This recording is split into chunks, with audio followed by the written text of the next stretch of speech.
വലിയ ചൊവ്വാഴ്ച. അമ്മേ പരിശുദ്ധമ്മേ, അമ്മേ പരിശുദ്ധമ്മേ, ദേവമാതാവേ, ദൈവമാതാവേ, കൃപാസനത്തിലൂടെ ഞങ്ങൾക്കും ഞങ്ങളുടെ ദേശത്തിനും അമ്മ മധ്യസ്ഥം തേടി തന്ന എല്ലാ അനുഗ്രഹങ്ങൾക്കും കൃപകൾക്കും ഞങ്ങളിപ്പോൾ ഹൃദയം നിറഞ്ഞ നന്ദി പറയുന്നു. അമ്മേ പരിശുദ്ധമ്മേ, ദേവമാതാവേ, 2004 ഡിസംബർ 7 തീയതി ഉച്ചകഴിഞ്ഞ് 2:30 കൃപാസനത്തിൽ സംഭവിച്ച അമ്മയുടെ പ്രത്യക്ഷപ്പെടലിനെ കുറിച്ച് തിരുസഭയ്ക്ക് സമർപ്പിച്ചിരിക്കുന്ന പഠനരേഖകളുടെ മേൽ സഭാത്മകമായ പഠനം ആരംഭിക്കുവാൻ ഞങ്ങൾ പ്രാർത്ഥിക്കുന്നു. അമ്മേ പരിശുദ്ധമ്മേ, ഭൂസ്വർലോകങ്ങളുടെ രാജ്ഞിയായ അങ്ങയ്ക്ക് ഭൗമ സംരക്ഷണത്തിനായി പ്രപഞ്ച പ്രകൃതിയെ തന്നെ തിരുസഭ പ്രതിഷ്ഠിക്കുവാൻ ഈ പ്രത്യക്ഷീകരണം വഴി ഇടയാക്കണമേ. പരിശുദ്ധമ്മേ, ജപമാല മാതാവേ, സകല കൃപാസനം പ്രാർത്ഥനകളോടും ചേർത്ത് ഞങ്ങളിപ്പോൾ പ്രാർത്ഥിക്കുന്ന ഈ കുടുംബത്തിന്റെ പ്രത്യേക നിയോഗവും. മക്കളെ, നിയോഗം പറ.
അമ്മയുടെ പ്രത്യക്ഷീകരണത്തിന്റെ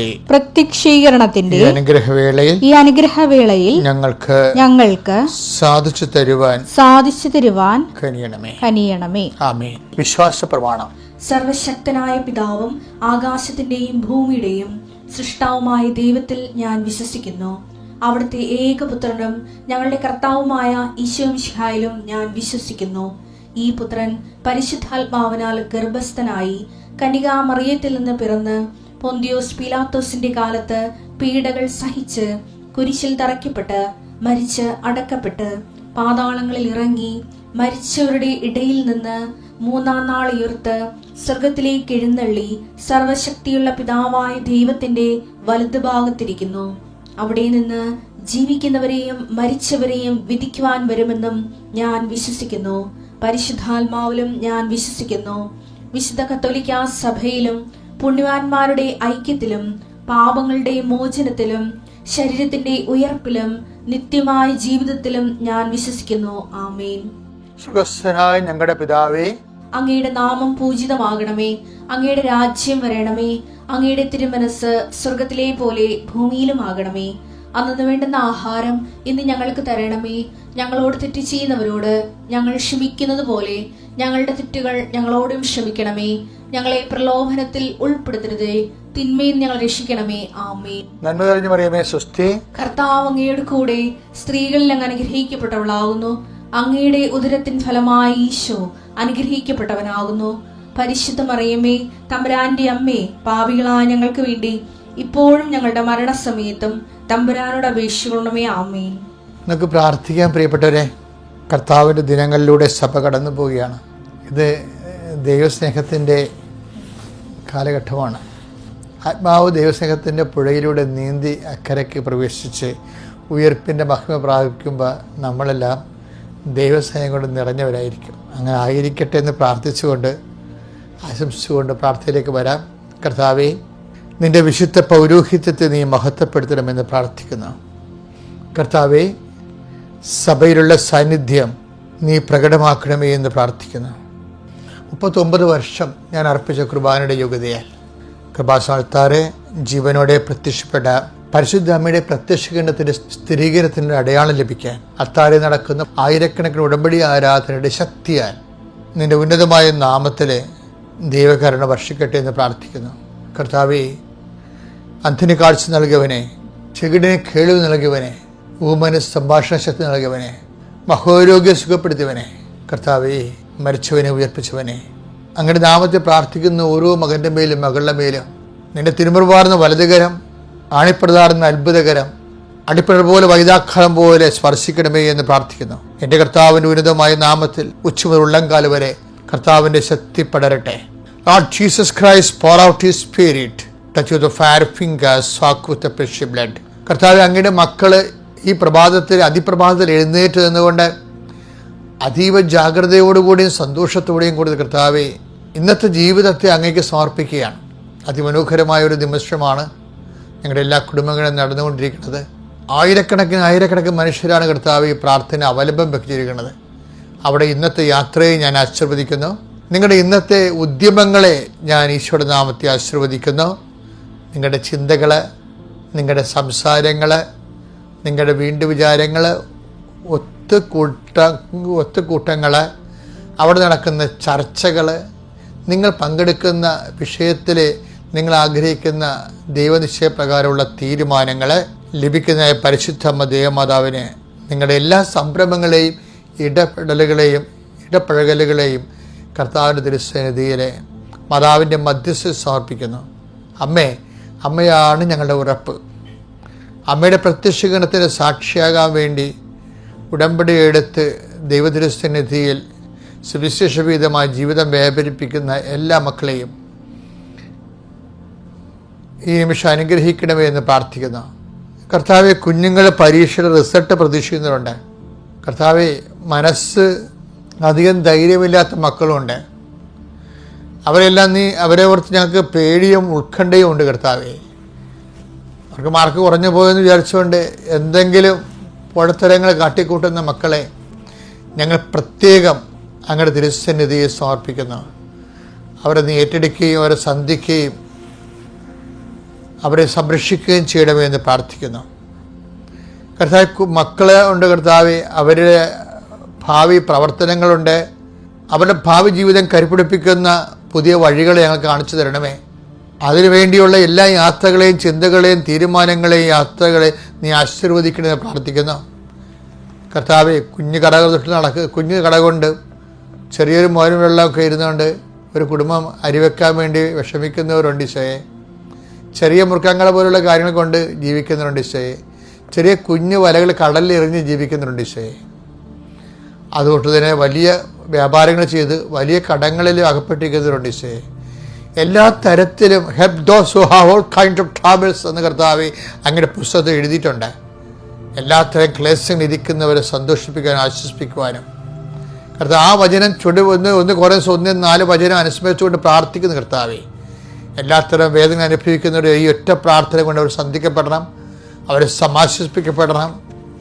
കർത്താവ്, ദുഃഖവാരം തുടങ്ങിയപ്പോൾ ഞങ്ങൾക്കും ദുഃഖമാണല്ലോ എന്ന് ഓർത്തുകൊണ്ട് കർത്താവ് നിരാലംബപ്പെടുന്നവരുണ്ട് ഈശോയെ. ഈ ഒറ്റ പ്രാർത്ഥന കൊണ്ട് കർത്താവ് അവർക്കെല്ലാം ഇന്ന് സന്ധിപ്പ് സമാധാനം കിട്ടുമെന്ന് പരിശുദ്ധമ്മയുടെ പ്രത്യക്ഷീകരണത്തിൻ്റെ അടിസ്ഥാനത്തിൽ ഞാൻ പ്രത്യാശിക്കുന്നു. കർത്താവെ, നിന്നിൽ ആശ്രയം വെച്ചിട്ടുള്ളവരാരും കർത്താവ് ലജ്ജിക്കുവാൻ അനുവദിക്കത്തില്ലെന്ന് കർത്താവിൻ്റെ വചനത്തിലുണ്ട്. അത് വാഗ്ദാനമാണ്. ആ വാഗ്ദാന പ്രകാരം അങ്ങയുടെ മക്കളെ സന്ധിക്കണമേ, സമാശ്വസിപ്പിക്കണമേ പ്രാർത്ഥിക്കുന്നു. ഇന്ന് ആശുപത്രി പോകുന്നവരുണ്ട്, പോയി വന്നവരുണ്ട്, പ്രസവത്തിനായി പോണവരുണ്ട്, ആശുപത്രി അഡ്മിറ്റ് ചെയ്തവരുണ്ട്. എല്ലാവരെയും സംബന്ധിച്ച് പ്രാർത്ഥിക്കുന്നു. ജോലി തിരക്കി പോകുന്നവരെ സംബന്ധിച്ച് പ്രാർത്ഥിക്കുന്നു. ജോലി നഷ്ടപ്പെട്ടതിനെ കുറിച്ച് വേദനയോടെ ഇന്നലെ കിടന്നുറങ്ങിയവരെ സംബന്ധിച്ച് പ്രാർത്ഥിക്കുന്നു. ഇന്നവർ ജോലി അന്വേഷിച്ച് പോകുമ്പോൾ അവർക്കെതിരെ നിൽക്കുന്ന പ്രതിരോധ ശക്തികൾ, ദൈവത്തിലെ നിനക്കെതിരെ നിൽക്കുന്ന പ്രതികാര ശക്തികൾ ഈ പ്രഭാതത്തിൽ കൃപാസ്ഥാനത്താരെ ജീവനോടെ പ്രത്യക്ഷപ്പെട്ട പരിശുദ്ധ അമ്മ സർപ്പത്തെ തലകർക്കാൻ വേണ്ടി ദൈവം നിശ്ചയിച്ചിരിക്കുന്ന ദൈവത്തിൻ്റെ സ്വർഗീയ പദ്ധതിയായ പരിശുദ്ധയുടെ മാധ്യസ്ഥത്തിലെ നിന്റെ ശത്രുക്കളെ യേശുവിൻ്റെ നാമത്തിൽ നിഗ്രഹിക്കപ്പെടട്ടെ. നീ പോവുക, നിന്റെ വഴി യാത്രയെ ഞാൻ നിനക്ക് മുമ്പേ എൻ്റെ ദൂതൻ അയക്കുന്ന അളിച്ച കർത്താവിൻ്റെ ദൂതൻ നിനക്ക് മുമ്പേ സഞ്ചരിക്കട്ടെ, നിനക്ക് വേണ്ടി വാദിക്കട്ടെ, നിനക്ക് വേണ്ടി സംസാരിക്കട്ടെ. നീ തിരികെ വരുമ്പോൾ രാത്രി സന്തോഷത്തെ തിരിച്ചു വന്നുകൊണ്ട് ദൈവത്തിൽ വിലയം പ്രാപിക്കാൻ ഇടയാകട്ടെ, ദൈവത്തിൽ വിശ്രമം പാലിക്കാൻ ഇടയാകട്ടെ. നിത്യപിതാവും പുത്രനും പരിശുദ്ധാത്മാവുമായ സർവീശ്വര എന്നേക്കും ആമേൻ. എൻ്റെ മക്കളെ, പീഡാനുഭവത്തിൻ്റെ വാരങ്ങളിലേക്ക് നമ്മൾ ധ്യാനിച്ച് വിശുദ്ധിയും ശക്തിയും പ്രാപിക്കുന്ന കാലമാണിത്. നമുക്ക് എസെക്കിയേൽ 16-7 വാക്യം മുതൽ വായിക്കാം. എസെക്കിയേൽ 16:6-7 ജീവിക്കുക, വയലിലെ ചെടി പോലെ വളരുക. വയലിലെ ചെടി പോലെ വളരുക. ഇതിന്റെ ആദ്യ ഭാഗങ്ങൾ വായിച്ചു കേൾക്കാം. എസെക്കിയേൽ 16:4 മുതലുള്ള തിരുവചനങ്ങൾ. എസെക്കിയേൽ 16:4 മുതൽ തിരുവചനങ്ങൾ. നീ ജനിച്ച ദിവസം നിന്റെ പൊക്കിൽ കൊടി മുറിച്ചിരുന്നില്ല, നിന്നെ കുളിപ്പിച്ച് ശുദ്ധി വരുത്തിയിരുന്നില്ല, ദേഹത്ത് ഉപ്പ് പുരട്ടുകയോ പിള്ളക്കച്ചയിൽ പൊതിയുകയോ ചെയ്തിരുന്നില്ല. ഇവയിൽ ഒന്നെങ്കിലും ചെയ്യാൻ ആർക്കും ദയ തോന്നിയില്ല. ജനിച്ച ദിവസം തന്നെ നീ വെറുക്കപ്പെടുകയും വെളിമ്പ്രദേശത്ത് ഉപേക്ഷിക്കപ്പെടുകയും ചെയ്തു. ഞാൻ നിന്റെ അടുക്കലൂടെ കടന്നുപോയി നീ ചോരയിൽ കിടന്നുരുളുന്നത് കണ്ട് നിന്നോട് പറഞ്ഞു ജീവിക്കുക, വയലിലെ ചെടി പോലെ വളരുക. നീ വളർന്ന് പൂർണ്ണ യൗവനം പ്രാപിച്ചു. എനിക്ക് ഈ വിശുദ്ധഭാരവുമായിട്ട് ഞാൻ സ്വകാര്യമായ ആധ്യാത്മിക ആവശ്യങ്ങൾക്ക് വേണ്ടി കർത്താവിൻ്റെ സ്നേഹത്തെക്കുറിച്ച് ചിന്തിച്ചപ്പോൾ എൻ്റെ മനസ്സിൽ വന്നൊരു വചനമാണിത്. അതായത്, നീ ജനിച്ചപ്പോൾ ആരും നിന്നോട് കരുണ കാണിച്ചില്ലെന്ന്. നമ്മുടെ എല്ലാ പ്രാർത്ഥനകളുടെയും പിന്നിലെ കരുണ തോന്നണമെന്നും പറഞ്ഞൊരു മനുഷ്യൻ തൊണ്ട പൊട്ടിക്കാറി ഈ എന്തെല്ലാം പാട്ടുകളാണ് മനുഷ്യൻ പാടുന്നത്. ചില സമയത്ത് നമ്മൾ ആരും നിന്നോട് കരുണ കാണിച്ചില്ലെന്നാണ് കിടക്കണേ. എസെക്കിയേലിൻ്റെ 16:5. ഇപ്പോൾ ദൈവപരിപാലനയുടെ മറ്റൊരു വശമാണ് കരുണ അർഹിക്കാതിരിക്കുക, അല്ല കരുണ ലഭിക്കാതിരിക്കുക എന്നുള്ളത്. നമ്മളെപ്പോഴും ഓർക്കുന്നത് യേശുക്രിസ്തുവിനോട് പിതാവ് കരുണ കാണിച്ചില്ലല്ലോ അതല്ലേ വിശുദ്ധവാരം എന്താണെന്ന് ചോദിച്ചു കഴിഞ്ഞാൽ, പിതാവായ ദൈവം പോലും തൻ്റെ ഏകജാതനോട് കരുണ കാണിക്കാതിരുന്ന കാലത്ത് അവൻ അനുഭവിച്ച് കൂട്ടിയ വ്യാകുലങ്ങളാണ് അല്ലേ. പക്ഷെ എന്താണ് ഇതിന് അവസാനം പറഞ്ഞത്? എന്താണ്? ഞാൻ ഈ ഏലോ ലാമ സബക്താനി, എൻ്റെ ദൈവമേ എന്തുകൊണ്ട് ഉപേക്ഷിച്ചെന്നൊക്കെ ചോദിക്കും. പക്ഷെ അതിൻ്റെ അനുഭവത്തിൻ്റെ വെളിയിൽ ചോദിക്കുന്നതാണ്, ഞാൻ നിന്നെ ഉപേക്ഷിച്ചില്ല, നീ അങ്ങനെ ചോരയിൽ കിടന്ന് ഉരുളെന്ന് കാണുമ്പോഴും ഞാൻ നിൻ്റെ അടുത്ത് കൂടി കടന്നുപോയെന്ന്. അപ്പം അതിൻ്റെ അർത്ഥം എന്താണ്? കർത്താവിൻ്റെ പ്രാർത്ഥന കുരിശിൽ കിടന്നുള്ള ഏലോയ് ലാമ സബക്താനി എന്ന് പ്രാർത്ഥിക്കുമ്പോഴും പിതാവായ ദൈവം അത് അനുഭവിച്ച് കൊടുത്തുകൊണ്ട് അരികിൽ നിൽക്കുന്നുണ്ടായിരുന്നു. എൻ്റെ അർത്ഥം ആധ്യാത്മികതയിൽ, അതായത് ബലമുള്ള ആധ്യാത്മികതയാണ് ദൈവം ആഗ്രഹിക്കുന്നത്. ചില സമയത്ത് ചില ക്ലേശങ്ങൾ നമുക്ക് ദൈവം കൽപ്പിച്ചു നൽകും. അതെന്തിനു വേണ്ടിയാണ്? ജീവിക്കുക, നേഴ്സറി പ്ലാന്റ് പോലെ വളരാനല്ല. സ്പൂൺ ഫീഡ് ചെയ്തിട്ടേ ദൈവം അങ്ങനെ ആഗ്രഹിക്കണില്ല. നമ്മളിങ്ങനെ നേഴ്സറി പ്ലാന്റ് പോലെ പ്രത്യേക ശുശ്രൂഷ ലഭിച്ച് ബിസ്ക്കറ്റ് ബേബീസിനെ പോലെ വളരാൻ ദൈവം ആഗ്രഹിക്കുന്നില്ല. ക്രിസ്തു വളർന്നതുപോലെ ജീവിക്കുക, വയലിലെ ചെടി പോലെ വളരുക. ക്ലേശങ്ങളെ ദൈവത്തിൻ്റെ അന്നു വേണ്ടി ആഹാരം കൊണ്ട് എടുത്തുകൊണ്ട് ആത്മാവിനെ ബലപ്പെടുത്താൻ വേണ്ടി ക്രിസ്തുവിൻ്റെ ശക്തി ആവഹിക്കുന്ന ദിവസങ്ങളാണ് നമ്മുടെ ഈ ദിവസങ്ങളിലുള്ള ആചാരങ്ങളും അനുഷ്ഠാനങ്ങളും.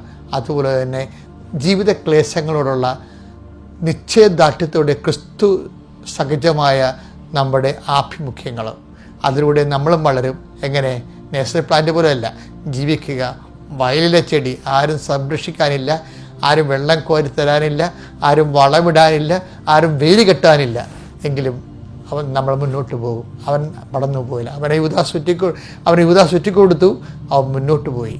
അവനെ പത്രോസ് തള്ളിപ്പറഞ്ഞു, അവൻ മുന്നോട്ട് പോയി. അവനെ പീലാത്തോസ് കൈ തള്ളിപ്പറഞ്ഞു, അവൻ മുന്നോട്ട് പോയി, അവൻ്റെ ചങ്കിൽ കുത്തി. എന്നിട്ടും അതിൽ നിന്ന് രക്തവും വെള്ളവും ചൊരിഞ്ഞുകൊണ്ട് അവൻ മുന്നോട്ട് പോയി, പിതാവിൻ്റെ ഇഷ്ടം നിറവേറ്റിക്കൊണ്ട് മഹത്വ കിരീടം ചൂടാൻ. ഇത് യാത്രയാണ്. മഹത്വത്തിലേക്കുള്ള യാത്ര സഹനത്തിലൂടെ നമ്മൾ ജയിക്കും.